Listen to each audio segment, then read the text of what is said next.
So the way in which people of power were able to successfully overthrow Ferdinand Marcos, right, has always been a model of success for future revolutions. The Philippines People Power Revolution broke barriers by successfully regaining freedom through peacefully fighting against their dictator, which opened up a world of opportunities for people who want to make an impact in society.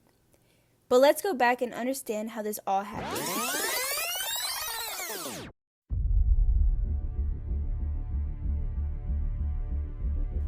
On November 9, 1965, Ferdinand Marcos was elected as president and reassured the country for a hopeful and successful future.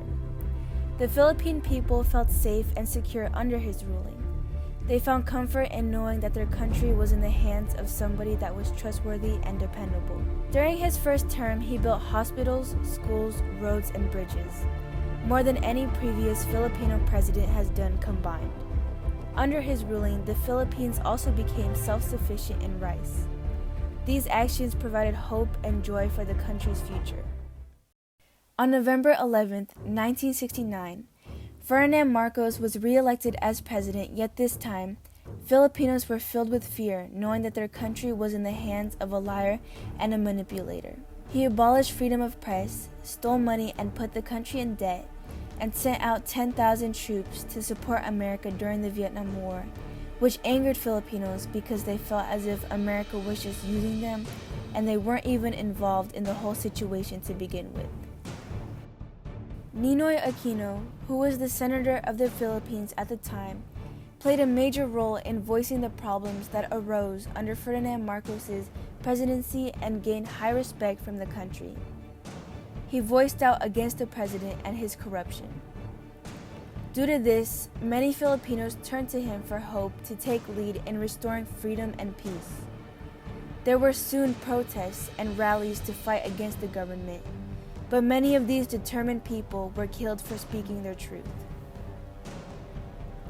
Just as the Philippines felt unsafe enough, Marcos officially executed martial law on September 23, 1972. I have proclaimed martial law in accordance with the powers vested in the President by the Constitution of the Philippines.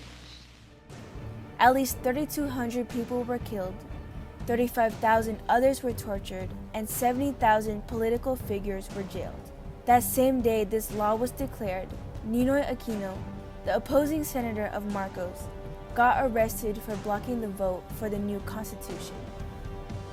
While serving his time in jail, Ninoy Aquino had a heart attack, so Ferdinand Marcos sent him out to America to receive help and treatment. 2 months after this election, Ninoy Aquino was on his way home from America and was assassinated upon his arrival.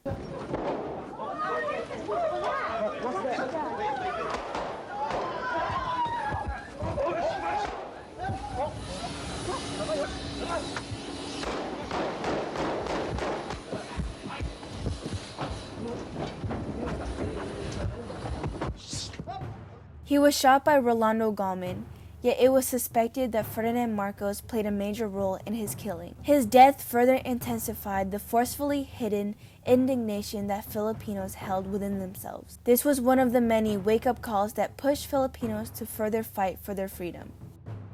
When an American reporter questioned Marcos's position as president, he called for a snap election to prove himself and to prove that the country was on his side. This is said to be the most corrupt and deceitful election in Philippine history. The main candidate of the opposing party was Corazon Aquino, the wife of Ninoy Aquino. While making a strong attempt to stand her ground, side with the people of the Philippines, and support the country in the hurt and pain they were experiencing, she failed due to Marcos's falsification and electoral fraud to put his votes in favor. On February 22, 1986, Fidel Ramos and Ponce Enrile, two high-ranking representatives, decided to go against the government. Ponce once said, "In my own personal view, my calculation is that if the president should make the fatal error of shedding the blood of these young officers, never mind about me because he can have me shot. But if he will shed the blood of these young officers who are with us here in the camp, I don't think he will be able to live through it.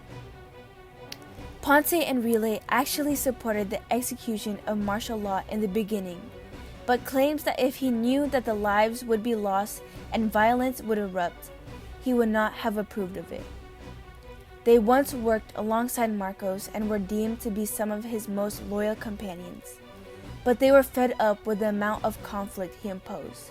This event became another turning point of the revolution and marks the first day of the peaceful 4-day revolution. The revolution lasted from February 22nd to February 25th on Epifanio de los Santos Avenue, also known as EDSA, which is a Philippine highway network. Millions of Filipinos came out to fight against the government that had taken away their human rights and freedom. This fight for freedom was fought peacefully and with no violence. Their only form of weapons were rosaries, and their version of soldiers were priests and nuns. This revolution emphasized the country's long efforts and determination to restore democracy and freedom and fairness. On February 25, 1986, on the last day of the revolution, Corazon Aquino, Marcos's long-lasting rival, was finally declared as president, which made it official that Marcos was never coming back as a dictator. Ferdinand Marcos asked for help from the United States if he could stay in the Philippines. However, the power of the people during the revolution gave the U.S. no choice but to let him go. Sabi ni Paul Lacson sa telepono, I think you should cut and cut cleanly. I think the time has come. And Marcos said, I'm so very, very disappointed. So that was that. Sumuko na si Marcos. Sik natin ng diktador, nakita ng buong mundo na nagawa natin yun without shedding of blood. Of course, only for 4 days. But not without much sacrifice the years before that. That really started the people power trend all over the world. EDSA was also a shining moment in our history that epitomized the valiant struggle of the Filipinos for decades against tyranny, exploitation, and oppression. It even helped inspire other movements in the region and around the world. Dictatorships fell through people power after that. Yun naman ang lesson ng lahat ng nangyari sa EDSA na hindi dapat natin inaasa sa iisang tao ang kaligtasan ng bayan.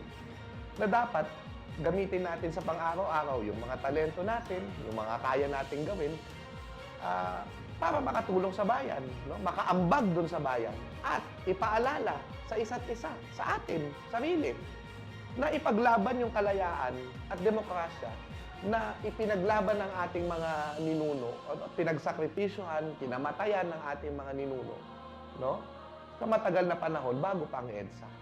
Huwag kalimutan na may history, may context ang lahat ng mga nangyayari ngayon. Ayaw nating maulit yung ating mga pagkakamali in the past. The success of this revolution has inspired and empowered many other places around the world, such as Taiwan, South Korea, the fall of the Berlin Wall in East Germany, and the Arab Spring in 2011, to all speak their truths in order to restore peace within their countries. This revolution is also still used in the Philippines today. The current president, Rodrigo Duterte, is currently repeating history through abolishing freedom of press, limiting freedom, and killing innocent lives. So Filipinos are looking back and reflecting on the People Power Revolution. We want to defend press freedom. We want to defend the rights of the people. We ousted a dictator once, and we are willing to offer our lives to oust just another dictator. Ferdinand Marcos's execution of martial law and his presidency as a whole, the people of the Philippines were robbed of their human rights and freedom. With the help of Ninoy Aquino and other major contributing factors, Filipinos strived for change in their country and were able to break barriers through successfully eliminating martial law and restoring democracy through challenging the government with peace and no violence. The People Power Revolution is used as a model of success and power for future revolutions to speak their truths, both inside and outside of the Philippines.